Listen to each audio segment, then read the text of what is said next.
Hey guys, welcome back to my channel, or welcome to my channel. If you're new here, I'm Lenny and I have 6 Dachshunds, 1 smooth and 5 long. Today I'm going to be talking about a topic that has been highly requested on my channel, which is IVDD. First of all, I'm going to talk about what is IVDD. So IVDD is short for intervertebral disc disease, and it's basically that, a back disease. All dogs' discs in their back degenerate over time.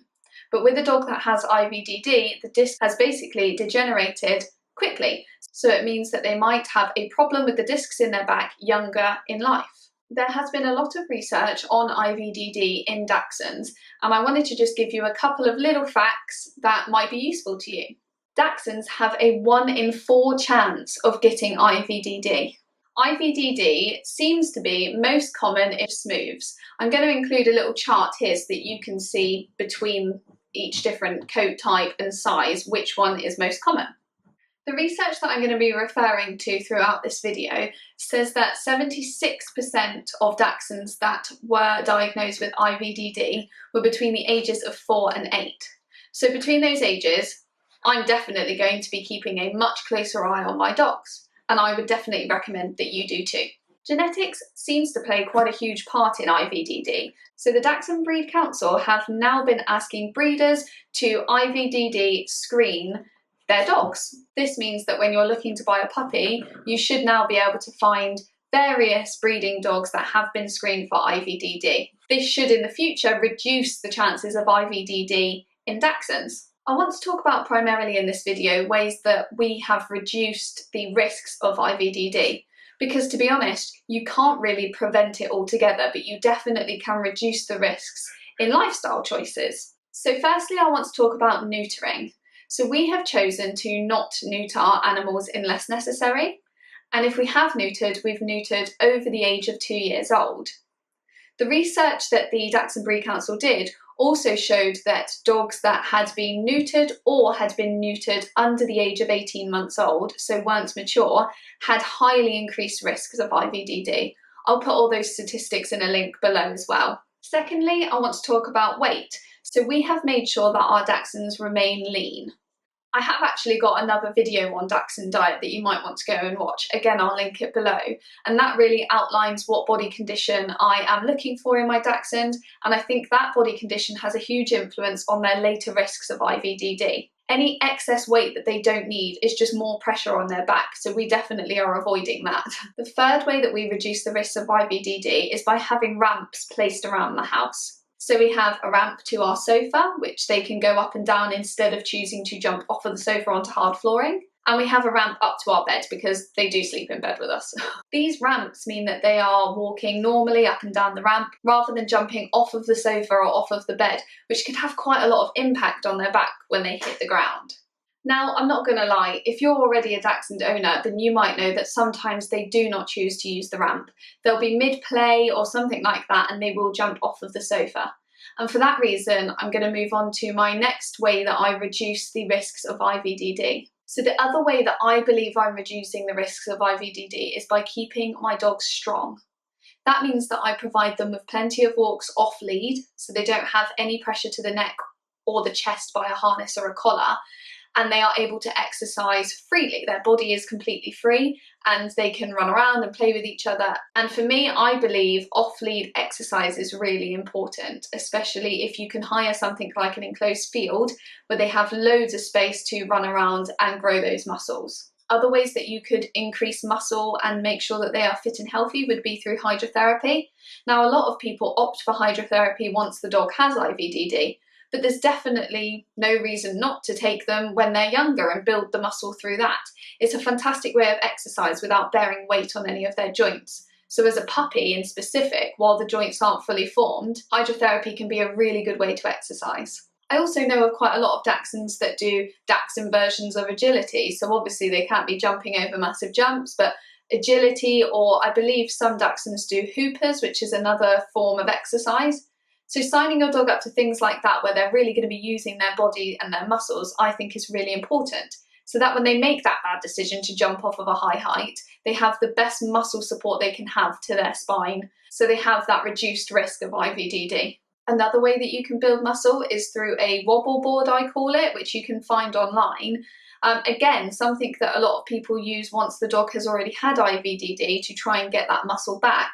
But actually, there's no harm in buying one now, especially if you aren't able to provide your dog with a lot of off-lead activity. That's something you can do from your own home that builds muscle. So I would definitely recommend that. So just to quickly recap the ways that we have chosen to try and reduce the risk of IVDD, because as I said earlier, you can't prevent it altogether. We don't neuter, or if we need to neuter, we choose to do it after they are 2 years old, 18 months old at the absolute earliest. We make sure the dogs are in good body condition, which you can go and see on my previous video. We make sure that we have ramps in place where they could be jumping from high heights that they don't necessarily need to. We make sure that they have activity off lead and other ways of activity to build muscle, so that if they do make that bad decision to jump off of something, then they have the best muscle support they can. And that includes adding extra activities that are great for muscle mass. I want to chime in at this point and talk about the stairs, because I know people are going to be asking, do you let your dogs run up and down the stairs? Now, of course, we do have the ramps in place for high jumps, but we consider the stairs as a good way to build muscle mass. So we do let them go up and down the stairs. We don't let them do that as a puppy, or we try and avoid it through baby gates, but you never know, they do sneak by sometimes. But as an adult dog, we do let them use the stairs.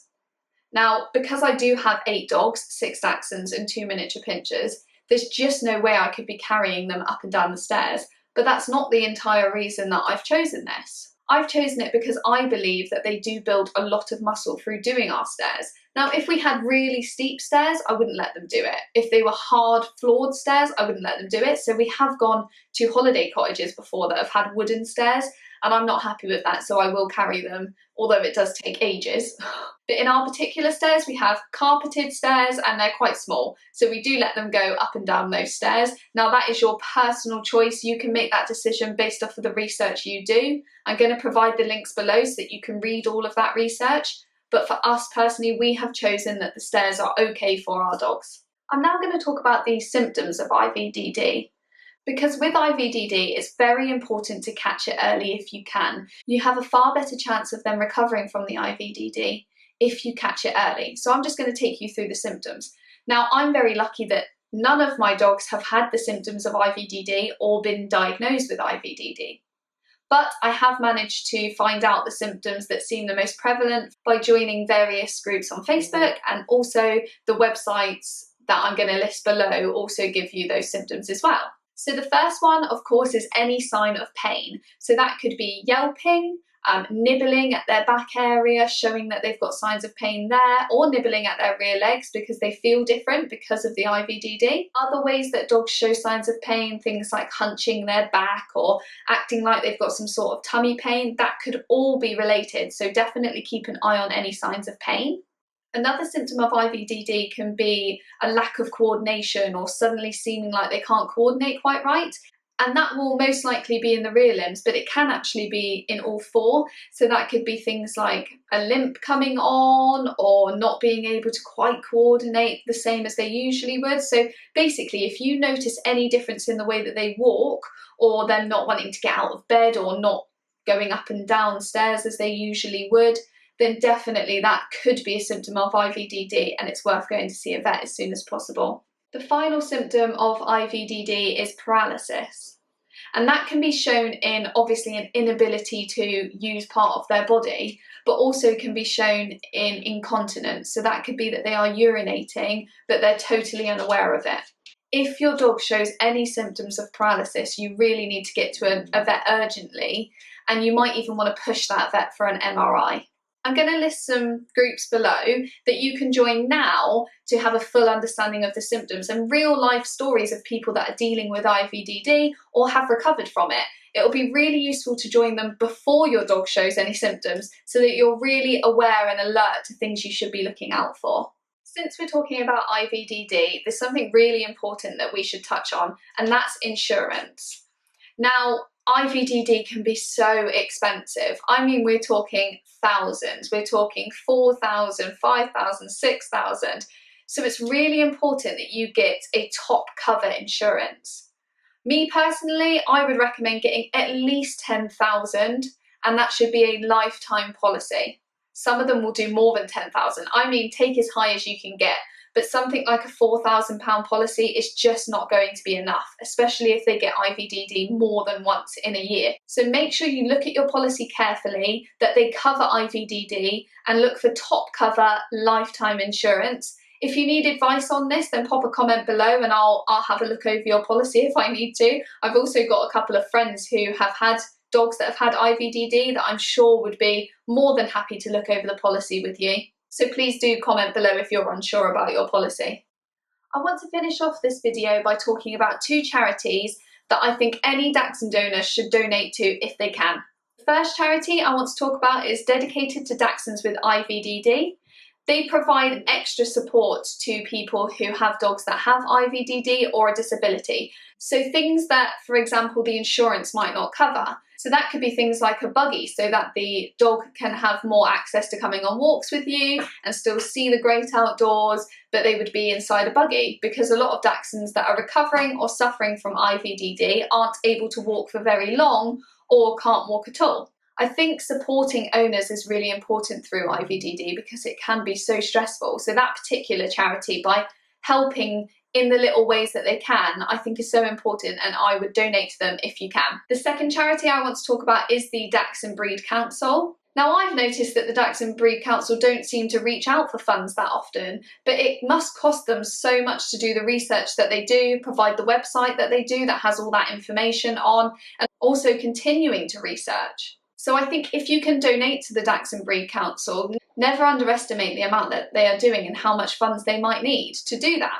Their website provides loads and loads of information on Dachshunds, and we all know that websites aren't free. So if you can donate to them, then please do. As always, I'm going to sign off this video by saying, yes, it is Dachshund, not Dachshund, not Dachshund, Dachshund. Thanks, guys.